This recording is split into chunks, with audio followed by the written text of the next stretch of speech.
Right, ladies and gents, we're here at Bride Valley and we're looking for Anna, the vineyard tour manager, which should be there. Anna, very good afternoon to you. Oh, welcome to Bride Valley, Simone. We're really looking forward to showing you around today on this glorious afternoon. I definitely look forward to that too myself. I mean, not a bad place to work, is it? We are very lucky. We are just 1 mile away from the Dorset coast and an absolutely stunning chalk valley down here in Littoncini along the Bride Valley. So we're looking forward to showing you our 44,000 champagne variety vines. Oh, that sounds lovely. Hopefully it tastes lovely as well. I'm sure you're just gasping for a glass of sparkling Do you know wine. what? It's been a fairly hot drive on a day like this, and you know, a little bit of refreshment. I don't think it's going to do me any harm. We like to start our tours with a really beautiful glass of sparkling wine just to get you in the mood for seeing those vines. Oh, let's definitely put me in the mood then. Show it. Thank you. So Simone, this is our Bride Valley Blanc de Blanc 2018. It was the best vintage the country has ever seen, and indeed Bride Valley. It's made from 100% Chardonnay. It's had 5 years of lees aging, made the same way as champagne for the secondary fermentation. And we really believe it is the true terroir, the true taste of Bride Valley. Wow. So cheers. Saving the best for first. Cheers. So it's got a really creamy mousse on the palate. A lovely salinity that you get from our really chalky soils here at Bride Valley. And you can really taste that lees aging. It's a long flavour, long length on the palate. And it's got a delicious dryness. It's a brut, but it's not too dry. It's particularly delicious with oysters, any sort of shellfish, even sushi. Even on its own, But I would even say. on its own on a hot day. Lovely stuff. Salute. Salute. I can see what this is the best, yeah. This is spectacular. So this wine, particularly in the Blanc de Blanc, we've won various gold medals for the wine. We won a gold at the Decanter Wine Awards, the international wine competitions. English wines are picking up many gold medals. In fact, in blind tastings, they are scoring much higher than a lot of champagnes. Wow. And this is partly because we have the perfect climate now. So if you look back 40 years ago, we weren't warm enough to grow the champagne grape varieties. And now we have the perfect climate. Due to the slight warming of climate change, we're 1.5 degrees warmer, which means we get beautifully ripe champagne variety grapes. And beautiful days like this. And beautiful days like this. But Steven, you know, he really loved the people that made the wine as much as the wine itself. He was a real people person. And when he moved back to Dorset after many years in Paris, they moved back to his wife Bella's sheep farm, which is basically where we're standing now.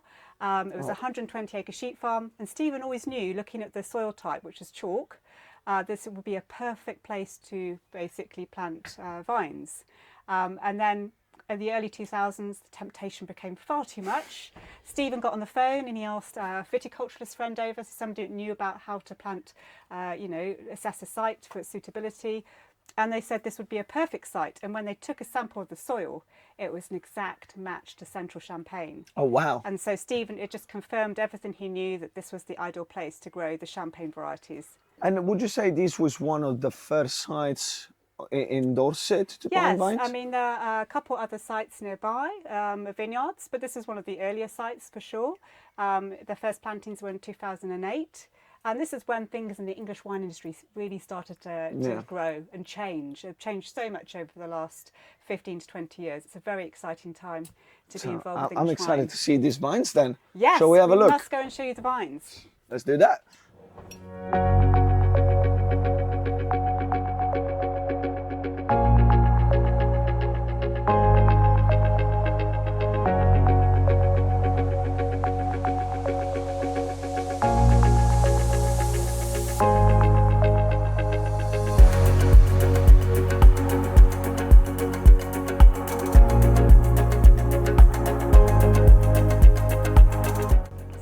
So we'd love to encourage as many people as possible to come and see where we grow our grapes and all the challenges that we have in growing these wine grapes in England still.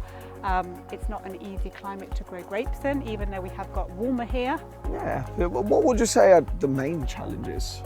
The main challenge is the weather, but today we So you wouldn't really tell today, No. but generally speaking. If it was like this every day throughout the spring and the summer, we'd have an excellent vintage every single year. And this obviously is a really good sign. We've had a beautifully long, warm spring.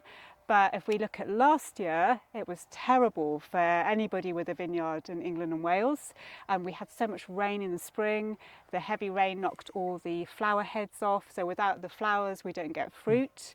High winds can cause lots of problems, but it was just so damp. So our main problem in England is wet weather, is dampness. Do you feel being in, this looks effectively to me like a bowl, you know, surrounding us pretty much all around. Do you think that helps you or puts you at disadvantage? It can be very sheltered down here because we are in a really steep-sided chalk bowl here, and this is an incredible site because over 100 million years, a million years ago, during the last ice age, meltwaters carved this chalk valley out that we're in now. Oh, so this wasn't manually excavated? Oh no, this is 100% natural simony. Yeah, incredible geology of the Bride Valley area. And, you know, we can't obviously grow warm climate grape varieties like Merlot and Cabernet Sauvignon because we are a cool climate region. Let's hope that never happens, otherwise climate change has gone crazy. Yeah, pretty much. But when they try a glass of our, you know, our Bride Valley Dorset Pinot Noir, you know, it's as good as any, you know, any Pinot Noir from Burgundy. And it's a re-education. And once they've invested in it and once they've tried it, we get our regular customers. So it's the South Coast Wine Festival enables people to have access to try, you know, these wonderful wines out.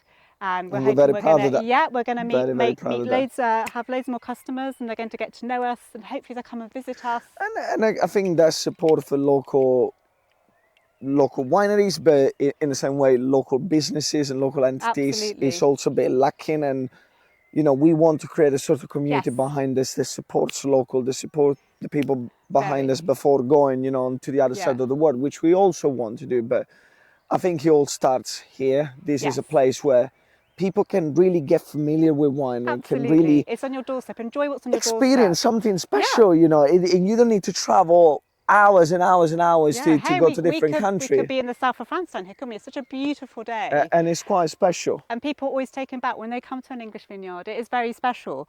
It takes a long time for your vines to mature. And in fact, you really don't produce huge amounts of grapes until the vines are about 10 years old.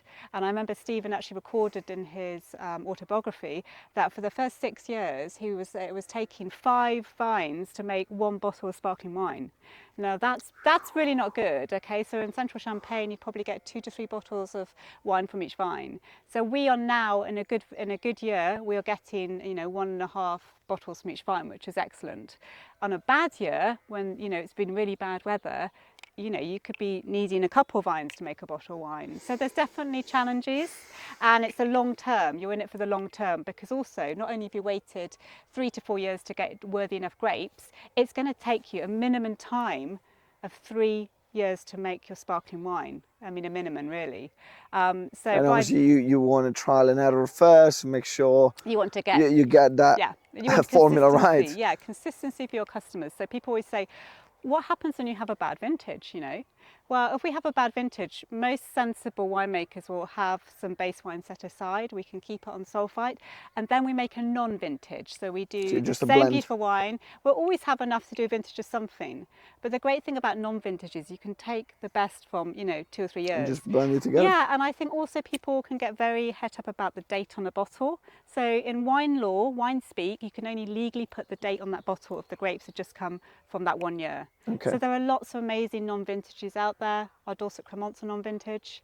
If you can just get over that date and try the wine, you can get some incredible non-vintages. Bottom line is, try it at the South Coast Wine Festival. Make up your own mind. Ooh. It's been an absolute pleasure to be here today. Experiencing all about Bride Valley and this beautiful scenery with these beautiful wines. Speaking of which, I had a few. So we're not here to promote unsafe drink and driving. So I'm going to cycle back home. Do you mind if I take a few bottles? Yeah, for the journey. So we'll see you. Probably not too much for the journey. I'm not going to make it back. See you in a couple of days' time then. Look, I'll let you know when I get there. But in the meantime, ta-ra, love. Where's he going? Yeah. See you later. Oh, sneeze up. Ah. I'm doing it.